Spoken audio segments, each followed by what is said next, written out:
there's an important principle around the debate that occurs within the House that's at stake here. That officials are here to advise the Minister so that their Minister can participate in the debate. And if there are points being raised by the opposition in the course of this debate that the government and that the officials disagree with, and therefore the government disagree with, then it should be the Minister who raises those concerns as part of the debate. That is the reason we have a Minister who sits in the chair.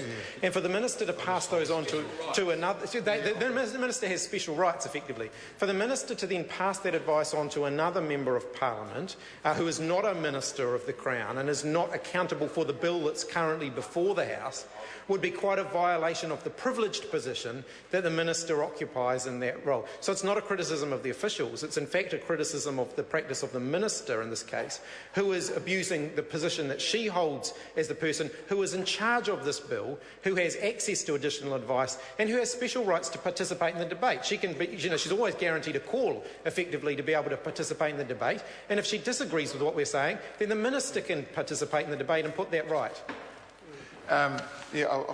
Since the matter's been raised, I've been doing some reading, and the rules governing the admission of officials in the chambers are somewhat subjective.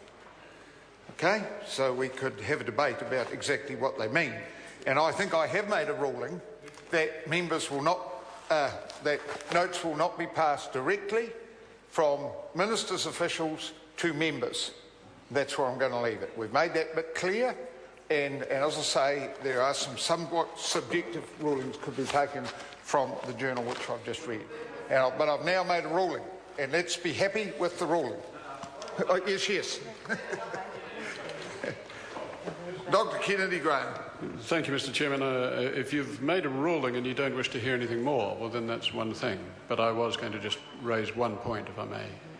Well, I'll hear the member. So, just in listening to you, that you did not see what factually occurred, my question to you is it the responsibility of the Chairman to ensure that notes are not passed to backbenchers? And if it is not the responsibility of the Chairman, then whose responsibility is it?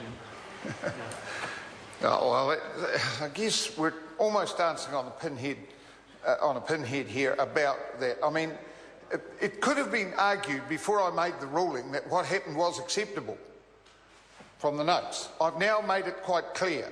We'll administer the House in accordance with the ruling I've made from this point on. All right? You're taking a call. Tracy Martin. Yes, snooze, you lose.